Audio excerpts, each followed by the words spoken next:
Buenas tardes. La tarde de hoy les voy a hablar de colonoscopia de calidad. Como una introducción, la colonoscopia eh, es un examen que puede detectar y eliminar lesiones precancerosas o cáncer superficialmente invasivo, o también detectar cánceres ya invasivos, pero que están en sus primeras etapas, las cuales pues todavía es curativo. Pero hay estudios que han demostrado que cuando se realiza una colonoscopia que es de alta calidad, resulta en una disminución del riesgo aproximadamente 2 veces, tanto de incidencia como de mortalidad del cáncer colorectal durante el seguimiento a largo plazo después de la colonoscopia. Sin embargo, la eficacia de la colonoscopia para prevenir el cáncer colorectal depende de la calidad del procedimiento. Varios estudios han demostrado variaciones significativas en la calidad de la colonoscopia en la práctica general y exámenes incompletos o lesiones omitidas relacionadas colectivamente con la aparición de cáncer colorectal post-colonoscopia. Entonces aquí viene a tomar relevancia este concepto que es el cáncer colorectal de intervalo o post-colonoscopia. Son aquellos que se encuentran dentro de los 5 años posteriores a la realización de una colonoscopia completa. Aproximadamente entre el 5 hasta el 10% de los cánceres colorectales cumplen con esta definición de cáncer de intervalo y la mayoría de ellos son lesiones que se pasan por alto. Se reconoce que hay algunos cánceres de intervalo que pueden surgir de la rápida progresión de nuevas lesiones neoplásicas o de lesiones que no se han resecado por completo, pero hay otras que sí son consecuencia de omisiones realmente. Hay igual también varios factores que contribuyen a incrementar la prevalencia del cáncer colorectal de intervalo. Eh, Pueden ser complejas, multifactoriales, pero pueden estar relacionadas tanto con el paciente, con el endoscopista, como también con el mismo tumor. Entonces, de aquí surge la importancia de la necesidad de que la colonoscopia tenga una alta calidad. ¿Y qué definiríamos entonces por alta calidad? Primero que tenga una preparación intestinal adecuada, que sea un examen completo, que tenga una tasa buena, aceptable, que ahora la vamos a ver, de detección de adenomas, y que para el paciente sea una buena experiencia que la pueda repetir en un futuro cuando sea necesario. Entonces, para comenzar, vamos a hablar de la preparación intestinal.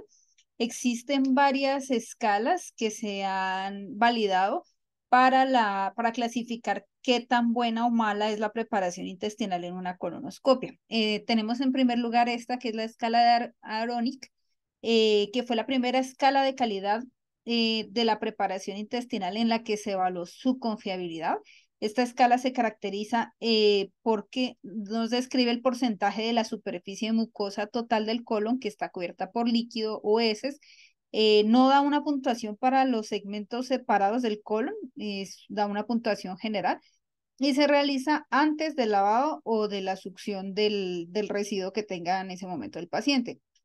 Se han realizado varios estudios de validación de esta escala y su puntaje de coeficiente de correlación interclase kappa, que es como el puntaje que se evalúa en este tipo de escalas, fue de un total de 0,77 y para el ciego fue de 0,76. Sin embargo, para el colon distal y para el colon ascendente fue muy baja, de 0,31.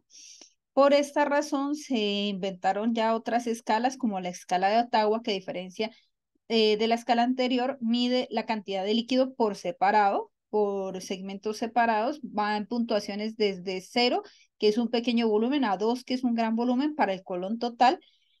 Esta escala no vincula la puntuación a un porcentaje de la mucosa visible, como lo hace la otra, y esto pues sí podría mejorar la confiabilidad interobservador. Para esta escala, los puntajes de confianza de capa favorecieron significativamente a la escala de Ottawa frente a la de Aronic, con una diferencia pues superior, como la pueden ver, con un 0,94 para el total del colon, y le fue mejor también en la evaluación por segmentos. Se considera que un puntaje mayor de, igual o mayor de 8 identifica una preparación intestinal adecuada con una sensibilidad muy buena, cercana al 100%, y una especificidad del 91%. En el ánimo de tener una escala mejor, se inventó en el año 2009 la escala de Boston, que es una escala que fue diseñada para abordar cuestiones específicas que afectan la calidad y la puntuación de la preparación intestinal. En primer lugar, la escala estipula que la puntuación debe realizarse al momento de la retirada y después de que todos los segmentos hayan sido lavados y aspirados del líquido. Y por otro lado, la puntuación se aplica por segmentos del colon, como en la escala de Ottawa. Se trata de eliminar términos cualitativos subjetivos como excelente, bueno, regular, deficiente, que eran muchas veces confusos, y se reemplaza por puntuaciones numeradas que se correlacionan con condiciones del colon descritas más claramente, como las características como tinción, líquido, fragmento de heces. Cada segmento del colon se clasifica de 0 a 3, donde la puntuación más alta indica una limpieza superior, y esta puntuación se suma para obtener un total de 0 a 9, y se considera que el punto de corte para esta escala es de 6. Si es igual o menor que 6, se considera ya una mala preparación. Es de las escalas más utilizadas y que más validaciones ha tenido, y en general la validación de esta escala le da un punto 77. Por otro lado, tenemos la escala de Chicago. La escala de Chicago tiene un punto de corte de menor o igual de 24, y en los estudios de validación que se le ha hecho a esta escala, ha tenido unos puntajes pues regulares, y no es una escala que sea muy frecuentemente utilizada por ser un poco más difícil su aplicación. Eh, entonces, en qué qué factores van a afectar que un paciente tenga una adecuada o una inadecuada preparación intestinal? Para una inadecuada preparación intestinal tenemos estos factores de riesgo, que son la edad, cuando tiene el paciente más de 60 años, el sexo masculino, cuando el paciente está hospitalizado, si tiene un índice de masa corporal alto, si tiene comorbilidades, estreñimiento crónico, que tanto el paciente haya cumplido el protocolo de preparación que se le ha brindado, el nivel educativo del paciente, el agente de preparación que se ha utilizado, y si el paciente usa crónicamente opioides. Entonces, estos factores de riesgo se han detectado en diversas escalas y en diversas revisiones sistemáticas, e iguales también está este metaanálisis en donde se concluye que la mala preparación intestinal disminuye significativamente la tasa de detección de adenoma, y fue igualmente importante tanto para lesiones del lado derecho como lesiones planas, o sea, cerradas, frente a otras lesiones en la mayoría de los estudios, aunque este metaanálisis está basado en estudios observacionales. Sin embargo, no hubo datos precisamente en cuanto a detección de carcinoma, pero si ven aquí, pues sí hay diferencias considerables y sí estadísticamente significativas en la tasa de detección de adenomas tanto tempranos como avanzados, afectados por la mala preparación intestinal. La relevancia también de tener una buena preparación intestinal es que la tasa de adenomas olvidados secundarios a una mala preparación se encuentra entre el 40 y el 48%. Una mala preparación además prolonga el procedimiento, hace que indiquemos colonoscopias con intervalos más cortos, y esto incrementa significativamente los costos. Los costos podrían incrementarse entre el 12 al 22%. Nos disminuye la tasa de intubación fecal y además nos incrementa los riesgos de complicaciones en los procedimientos. Entonces, existen varias estrategias para mejorar la calidad de la preparación intestinal. Entre ellas tenemos, y se ha evaluado, la dieta que recibe el paciente el día previo al procedimiento. Estos datos son basados en metaanálisis en donde los pacientes que consumieron una dieta baja en residuos comparada con una dieta con líquidos claros demostraron probabilidades significativamente mayores de tolerar la preparación intestinal, con un OR bastante superior con este tipo de dieta. Y también los pacientes manifestaban voluntad de repetir la preparación, también significativamente mayor, y no hubo diferencias en la preparación intestinal adecuada entre los dos tipos de dieta. Por otro lado, tenemos también los intervalos en las dosis. Cuando se va, estos metaanálisis demostraron que el dividir las dosis en dos tomas, una el día anterior y otra el día de la colonoscopia, mejoró la calidad de la preparación y la tolerabilidad. Y el otro metaanálisis demostró también que para colonoscopias vespertinas, las preparaciones el mismo día se podrían utilizar y no hubo diferencia, además que le causaba al paciente menor distensión y menor interferencia con el sueño. También se ha hablado del tipo de agente y cuál sería el más adecuado para lograr una adecuada preparación intestinal. Entonces, tenemos un primer estudio, el cual es un estudio observacional, en el cual el sulfato de magnesio tuvo la peor calidad de las preparaciones intestinales, mientras que la mejor calidad fue dada por el picosulfato de sodio y por el fosfato de sodio, todo esto comparado con el polietilenglicol. En otros estudios, ya basados en metaanálisis, no encontraron realmente diferencias significativas entre las formulaciones de bajo volumen y las de 4 litros, que son las que clásicamente se utilizan en términos de limpieza de todo el colon. Sin embargo, para la limpieza en el colon derecho, que aunque solo fue evaluada en un estudio, fue menos satisfactoria con la preparación de 2 litros que con la de 4 litros, excepto cuando se adicionaban adyuvantes como la simeticona, el bisacodilo y el ascorbato. Sin embargo, los estudios en que se basó este metaanálisis eran estudios heterogéneos y por eso no podía pues, sacar una conclusión como muy de una fuerza de evidencia muy alta. También en esta parte les traigo un estudio local que el agente más utilizado fue el polietilenglicol. En cuanto a por qué fue elegido él como el preferido por este porcentaje de los pacientes, fue más que todo el motivo por la disponibilidad del preparado o también por indicación del médico, pero sobre todo por mayor y más facilidad de conseguirlo en el mercado. El que tuvo mejor tolerabilidad fue el picosulfato de sodio con un 75.3%, a diferencia del polietilenglicol que fue el que tuvo peor tolerabilidad. Sin embargo, no, entre todos los agentes no hubo diferencias entre las preparaciones y la preparación fue adecuada en el 99.4% de los pacientes. Y por último, entre las estrategias para lograr una preparación intestinal adecuada está la educación. Fue una de las estrategias que más fuertemente impactó en la diferencia entre tener o no una buena preparación intestinal. Este estudio está basado en solo pacientes hospitalizados y esta estrategia de la educación fue la única que impactó en obtener una diferencia en preparación. Sin embargo, a pesar de esas intervenciones, apenas el 67% de los pacientes lograron una preparación intestinal adecuada. Por otro lado, en este estudio, la tasa de detección de adenomas cuando se implementó una estrategia de educación tuvo un RR de 1.29 y no hubo diferencia ni en el tiempo ni en la tasa de intubación secal, únicamente la preparación intestinal.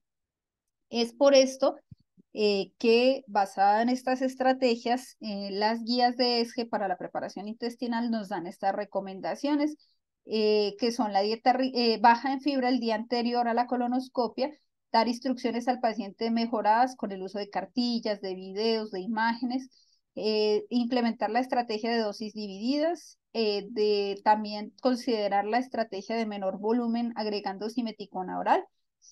Para cuando el paciente va a realizarse su colonoscopia en la tarde, se ofrece la preparación del mismo día, iniciar la última dosis 5 horas previo y completarla 2 horas antes de la colonoscopia y usar regímenes basados en polietilenglicol, que es la de alto volumen, o otros agentes que usan bajo volumen, que espero que estén clínicamente validados y que el paciente no tenga pues contraindicaciones específicas para recibir. Por otro lado, tenemos la tasa de intubación secal. En cuanto a ella, varios estudios indican que los pacientes sometidos a una colonoscopia realizada por un endoscopista con una tasa de intubación secal más alta tenían una menor probabilidad de un cáncer colorectal de intervalo en comparación con aquellos que se sometieron al procedimiento realizado por un endoscopista con una tasa de intubación secal más baja.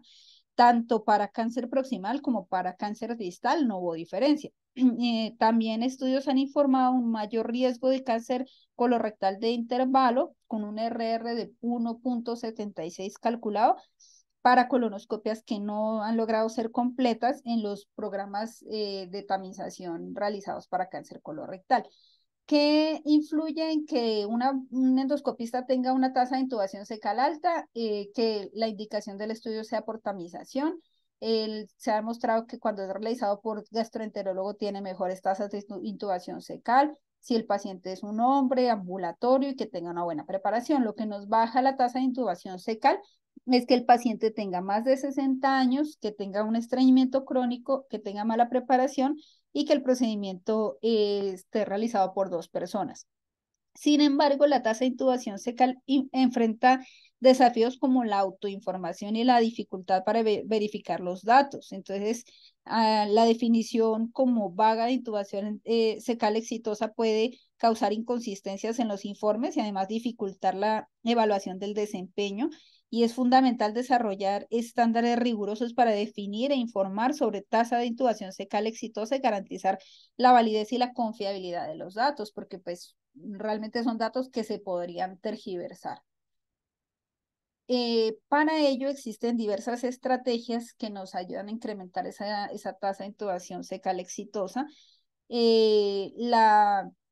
Entre ellas está el uso de colonoscopio pediátrico en colon muy estrecho o con angulaciones muy difíciles de sobrepasar, el uso del capuchón distal, el uso de la rigidez variable, en la introducción del colonoscopio evitar la formación de asas, usar los cambios de posición del paciente para mejorar el avance, el uso de la presión abdominal, el uso de agua y la fotodocumentación. La Sociedad de Gastroenterología de Australia, en sus programas de recertificación, exige a sus endoscopistas una tasa de intubación fecal de más del 95% para colonoscopias de tamizaje. Pero normalmente este porcentaje en la literatura actual se habla que debería ser superior por lo menos al 90%. En cuanto a las estrategias que nos pueden ayudar a lograr una tasa de intubación fecal mejor y a documentarla de una mejor manera y medirla mejor, están la fotodocumentación. Principalmente proporciona el registro objetivo de la integridad del procedimiento al documentar el alcance logrado en el procedimiento. Cuando el endoscopista toma fotografías representativas, también puede permitir la evaluación de otros marcadores de idoneidad del procedimiento, como la calidad de la preparación intestinal. Además, se pueden registrar hallazgos patológicos importantes y detalles de la terapia que haya sido realizada en el procedimiento, y ese proceso también puede tener efectos secundarios que indirectamente podrían mejorar la calidad. Por ejemplo, podría indirectamente mejorar la tasa de detección de pólipos y por tanto, pues la calidad general de la colonoscopia. Además, el registro fotográfico proporciona un relato objetivo del procedimiento que facilita la comunicación entre médico y paciente, y eso es particularmente importante cuando los pacientes regresan para procedimientos de seguimiento, para evaluar, por ejemplo, un sitio donde se haya realizado una polipectomía, y también sirve como un importante registro médico legal. Las guías pues, el estándar de garantía de calidad de la Sociedad Británica de Gastroenterología lo que sugiere es que en todos los casos se requiere prueba fotográfica de la válvula ileocecal, el ileum terminal, la anastomosis o del orificio apendicular. Igual las pautas de la Sociedad Estadounidense de Endoscopia Gastrointestinal y del Colegio Estadounidense de Gastroenterología, para ellos no es obligatoria la documentación de ninguna otra parte del colon, sino únicamente de esas estructuras. Lo que ellos exigen es que debe fotografiar el orificio apendicular, preferiblemente desde una distancia de 2 a 4 centímetros, de modo que la fotografía abarque el pliegue de la correa cecal, y se debe tomar una segunda fotografía más distal que incluya todo el ciego y la válvula ileocecal. Previamente, guías de la ESGE recomendaban al menos 8 fotografías o incluso 9 si se intubaba el ilion, las cuales correspondían precisamente a esta. Es la primera, si se intubaba el ilion, correspondía a esa estructura. La segunda era del ciego y del orificio apendicular. La tercera era del ciego y la válvula ileocecal. La cuarta del colon ascendente bajo el ángulo hepático. La quinta del colon transverso justo distal al ángulo hepático. La sexta del colon transverso justo proximal al ángulo esplénico, la séptima fotografía del colon descendente debajo del ángulo esplénico, la octava de la parte media del sigmoide, y la novena de la parte inferior del recto en vista frontal, y por último la décima en la parte inferior del recto en vista retroflejada. Y obviamente si había ya hallazgos relevantes, pues también fotodocumentar esos hallazgos. Por otro lado, como una estrategia también para incrementar la tasa de intubación fecal y que nos da también otras ventajas, está la hidrocolonoscopia. Tiene otras ventajas precisamente como la reducción del dolor y por tanto el requerimiento de menos uso de sedantes durante el procedimiento. El agua además ejerce un efecto gravitacional que reduce el alargamiento del colon y así reduce la formación de asas y las molestias del procedimiento y pues como les digo los requerimientos de sedación. Además, mejora la visualización de la mucosa y esto también podría incrementar la tasa de detección de adenomas.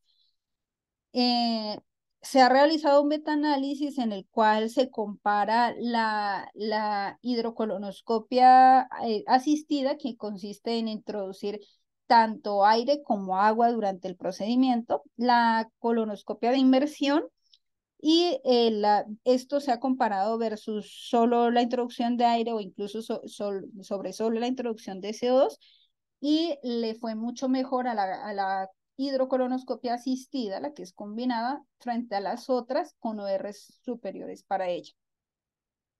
Y tampoco pues observaron diferencias ni en el tiempo de retirada ni en el tiempo de inserción. Por otro lado está la ileoscopia. ¿Qué tan relevante es realizar la ileoscopia en los estudios de rutina de tamizaje de la colonoscopia? Eh, en este estudio lo que nos indican es que simplemente la ileoscopia aumentó el rendimiento diagnóstico hasta en un 10 al 15% en ciertas patologías específicas como la diarrea crónica, el dolor del cuadrante inferior derecho, la hematoquesia, la sospecha de enfermedad inflamatoria intestinal y la sospecha de TBC ileal. Pero si lo vemos en los porcentajes, dentro de estas mismas patologías, el porcentaje que nos incrementó diagnóstico realmente fue muy bajo. O sea, de todas formas no tiene un rendimiento tan bueno, inclusive en esas mismas patologías. En las colonoscopias de tamizaje realmente no se recomienda porque únicamente nos detectó algún tipo de alteración o de patología en menos del 3.3%. Tenemos por otro lado el tiempo de retiro. El tiempo de retirada debe registrarse en todos los exámenes. Tampoco la idea es forzar un tiempo de retirada adecuado porque eso tiene un papel mínimo en la corrección del bajo rendimiento. Más bien, los programas de formación deben dirigir su atención en mejorar la técnica de inspección, que eso sí requiere más tiempo. Y los estudios recientes indican que una técnica eficaz que minimiza el riesgo de cáncer colorectal de intervalo y maximiza la detección de adenomas se encuentra entre los 8 y los 9 minutos. Y como les digo, lo que se tiene como ventaja es que se incorporen más bien técnicas de inspección estandarizadas. En este estudio se compararon 9 minutos versus 6 minutos y sí hubo una diferencia estadísticamente significativa en la tasa de detección de adenomas cuando se realizaba la retirada en 9 minutos. Por otro lado, tenemos la tasa de detección de adenomas. Existen varias mediciones que se han incrementado, no solo la tasa neta de detección de adenomas, porque cuando se midió esa tasa, surgió la preocupación de que se pueda priorizar la localización de un adenoma y tras su descubrimiento su enfoque podría disminuir, ya que han contribuido a su tasa o a subir su tasa, la tasa personal, pero esto podría dar como resultado que se pase por alto una neoplasia porque ya ha detectado un adenoma en un procedimiento, pues no se le ofrece relevancia al resto del procedimiento. Entonces, por eso se desarrollaron otras mediciones que podrían hacer ver las falencias en la realización del estudio o incluso en el informe patológico también. Entonces, existen otras métricas como las adenomas por colonoscopia positiva, la tasa de detección de adenoma plus, que es encontrar adenomas adicionales en el mismo procedimiento, la tasa de detección de adenoma avanzado, la tasa de detección de pólipos cerrados y la tasa de detección de adenomas en el colon proximal. Se considera que una tasa aceptable de detección de adenomas mínima sería del 30% para pacientes hombres y 20% en pacientes mujeres, y la tasa de detección de pólipos cerrados debería ser superior al 6%. Incluso se debería aspirar a que estas tasas sean superiores al 50% en los casos de colonoscopias de tamización.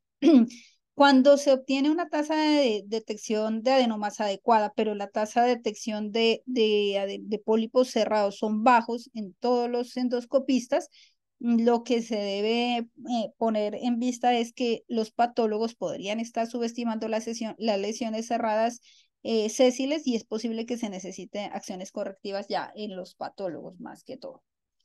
¿Qué estrategias existen para mejorar la tasa de detección de adenomas? Entonces, existen estrategias con endoscopia de imagen mejorada, como digital o cromoendoscopia, que ahora la vamos a ver, la retroflexión, la hidrocolonoscopia, como ya lo vimos, el ayudarnos de segundos observadores, nuestros auxiliares, nuestros médicos podrían ser, ayudarnos a, observando el procedimiento, incrementar esa tasa, el uso de dispositivos auxiliares, que también lo vamos a ver, e igual de nuevas tecnologías. La endoscopia con imagen mejorada, existe la que es asistida por colorante, y en lo que nos permitió o lo que nos incrementó es la tasa de detección de adenomas diminutos, proximales al colon sigmoide, y más pacientes con 3 o más adenomas detectados y más pólipos no neoplásicos detectados. Se detectó hasta el 11% más de lesiones, pero por eso precisamente no está como una recomendación de fuerte peso en la evidencia, porque si ven, pues lo que detectó, lo que incrementó clínicamente no es tan relevante. Por otro lado, tenemos la cromoendoscopia digital, como el NBI, el iScan, el Fujinon Intelligent Colon Enhancement, que cuando se comparó con la colonoscopia de alta definición no encontró diferencias. Estas tecnologías lo que permiten, el NBI, por ejemplo, filtra la luz blanca para permitir el paso de la luz azul y la luz verde y bloquear las longitudes de onda que son rojas, y así magnifica la visión de lesiones neoplásicas. El iScan tiene un filtro digital que realza ciertos patrones de longitud de onda que son absorbidos, y el FAIS captura todo el espectro de luz blanca y en un algoritmo informático mejora ciertas combinaciones de longitudes de ondas, y así permite una mejor visualización de la morfología de la mucosa, de los patrones vasculares y de las fosas, y eso es lo que pues incrementaría teóricamente la tasa de detección de adenomas. Por otro lado, tenemos la retroflexión, tanto la colónica como la rectal. Para hablar primero de la colónica derecha, o sea, la cecal, existe este metaanálisis en el cual se incluyeron 3.660 pacientes y en el cual lograron la maniobra exitosamente en el 92%. La tasa de complicaciones fue muy baja, un 0.03% de perforación. Y lo que ellos concluyeron es que la colonoscopia convencional, o sea, sin realizar la retroflexión, falla en detectar aproximadamente 16.9% de lesiones. Eh, entonces, definitivamente sí recomiendan realizar esta maniobra. Por otro lado, tenemos la retroflexión rectal, en la cual también está recomendada en los diferentes estudios.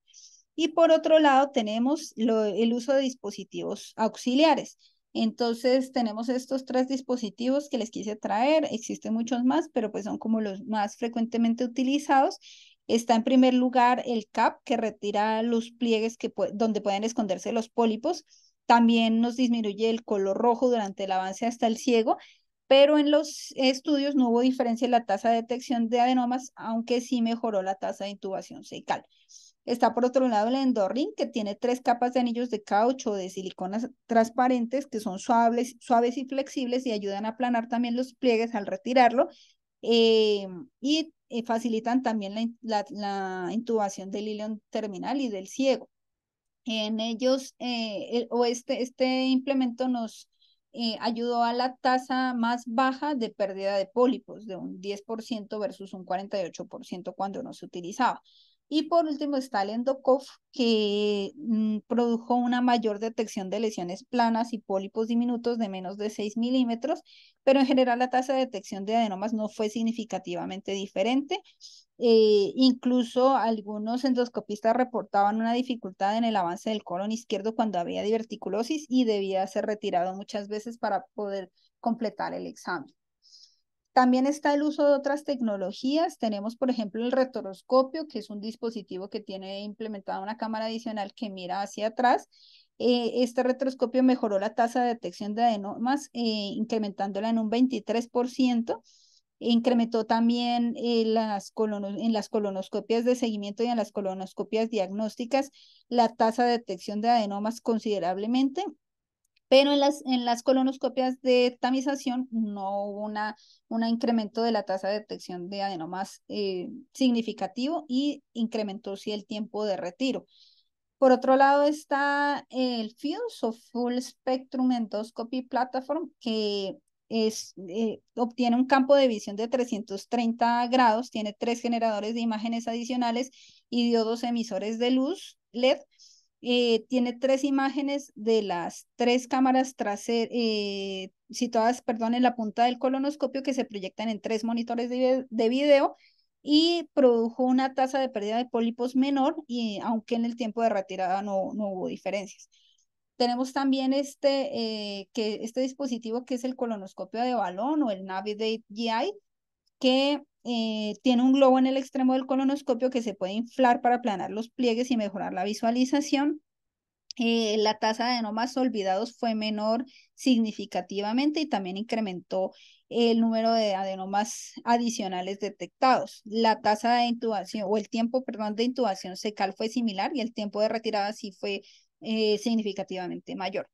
Y por último tenemos este dispositivo de visión extraangular, en el cual tiene una visión de 170 grados y tiene un video de alta definición, tiene un lente de visión frontal y una lente también para visión retrógrada y lateral, y las imágenes de ambas lentes se proyectan simultáneamente como una sola imagen en el monitor, y este dispositivo sí aumentó significativamente la tasa de detección de adenomas. Tenemos otra medición que es la tasa de resección completa y de recuperación de muestras. Se considera que la tasa de resección completa debe ser del 98%, y la de recuperación de muestras debería ser del 93,9%.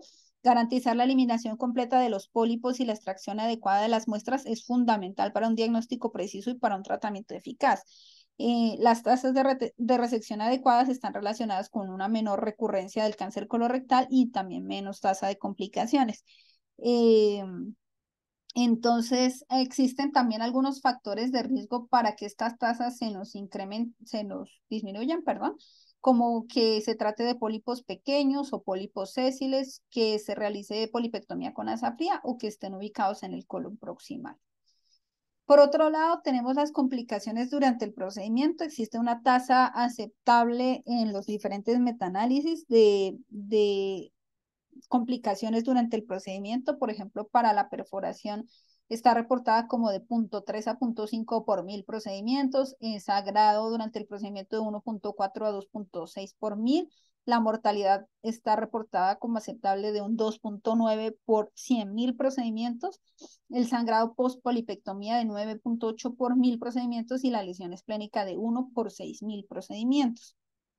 ¿Qué estrategias existen para evitar estas complicaciones? Hablando del sangrado, está este estudio en el cual se comparó la realización de polipectomía tanto con asa fría como con asa caliente en lesiones de menos de 1 centímetro, y el sangrado cuando se realizó con asa fría fue del 0,4% comparado con el 1,5% cuando se realizó con asa caliente.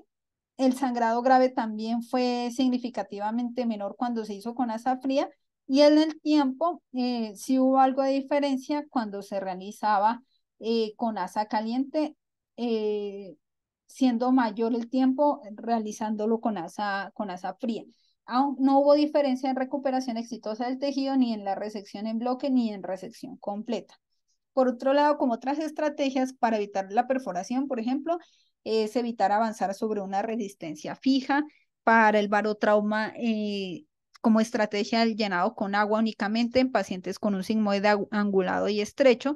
Para evitar la lesión esplénica, evitar incrementar la tensión o la fuerza sobre el ligamento cólico esplénico cuando se realizan asas a ese nivel, y cuando esto suceda, reducir esas asas suavemente. Por otro lado, está la relevancia del reporte de la colonoscopia. ¿En qué se basa esa relevancia? En que debemos tener siempre modelos y plantillas de datos estandarizados. Es muy importante una documentación completa y precisa porque así se puede lograr una comunicación clínica eficaz. Se necesita que la terminología entre todos esté estandarizada y que haya una buena retroalimentación, que haya un uso adecuado de los datos por parte del sistema de salud. Es por eso que en esta reunión del grupo se realizó un reporte de calidad de unas sugerencias de características que deberían estar incluidas en un reporte de una colonoscopia. Están descritas en el año 2007 y constan de las características demográficas del paciente y de la historia clínica, la evaluación del riesgo del paciente de comorbilidades con la escala de ASA, la indicación del procedimiento, la descripción técnica del procedimiento, los hallazgos en la colonoscopia, la evaluación que se haya hecho en la colonoscopia, las intervenciones o los eventos no planeados en la misma, el plan de seguimiento cuando le vamos a realizar la próxima colonoscopia a nuestro paciente y si se envió o no a patología muestras. Ellos también sugieren unas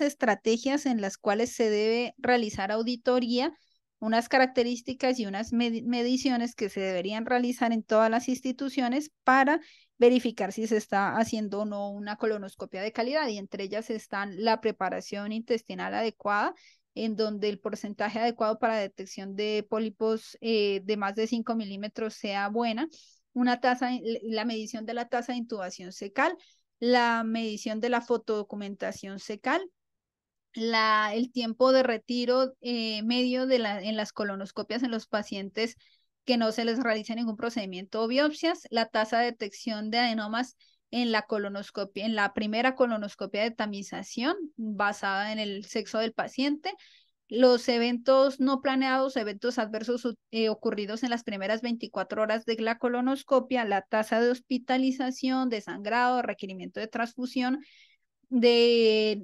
requerimiento de reintervención endoscópica no planeada, la tasa de perforación y la tasa de necesidad de cirugía de esos pacientes y la tasa de documentación de las recomendaciones de seguimiento. Para concluir, quise poner este gráfico de las recomendaciones que nos da este artículo reciente, en el cual nos hablan de que para que una colonoscopia tenga adecuada calidad, seguridad y sea costo efectiva y eficiente, debería tener al menos estas características: que tenga una adecuada preparación intestinal. Entonces, para esto ofrecer al paciente la estrategia de dosis separadas o de dosis del mismo día, preferiblemente usarlas de bajo volumen cuando el paciente no tenga ninguna contraindicación, que la tasa de intubación fecal, entonces escoger la mejor estrategia según la anatomía del paciente, el uso de la hidrocolonoscopia cuando haya dificultades anatómicas. En cuanto a seguridad, no avanzar cuando hay una resistencia fija. También la hidrocolonoscopia al agua para prevenir el barotrauma en sigmoides muy estrechos, evitar traccionar fuertemente las asas o cuando haya un asa en el ligamento esplenocólico. En cuanto a la detección de pólipos, un tiempo adecuado de retiro, una segunda mirada en el colon derecho y en el recto con la retroflexión, las herramientas para resaltar pólipos y las fijaciones distales, y la resección, en cuanto a la resección de pólipos, utilizar la resección con asa fría cuando son pólipos de menos de 10 milímetros y medir en los endoscopistas la tasa de detección de adenomas, que debería ser de más del 25%, y la tasa de detección de lesiones sésiles cerradas, que también debería ser superior al 6%. Por otro lado, en este artículo hay ciertas estrategias que nos recomiendan en cuanto a mejorar la colonoscopia, la calidad de la colonoscopia, y ellos recomiendan mejorar los reportes y el feedback de cada endoscopista, las intervenciones educacionales, mejorar la técnica y el uso de tecnologías que nos incrementan esta calidad. Para ello, también ellos nos resumieron las estrategias en cada uno de de esos puntos en cuanto a la técnica, la hidrocolonoscopia, los cambios de posición, la retroflexión en el ciego, en cuanto a la tecnología, técnicas de imagen mejorada, dispositivos distales, colonoscopios de alta magnificación, realizar buena auditoría y feedback con los reportes y en las múltiples intervenciones, tanto en educación al paciente, en tener un tiempo de retiro obligatorio y una inspección mejorada y el proctoring. Pero como ven, en general las tasas, la fuerza de la evidencia de estas recomendaciones pues realmente no es muy alta porque la mayoría está basada en estudios observacionales y hace falta también la realización de más ensayos clínicos controlados en muchos de estos tópicos. Esto era lo que les traía para hoy. Muchas gracias.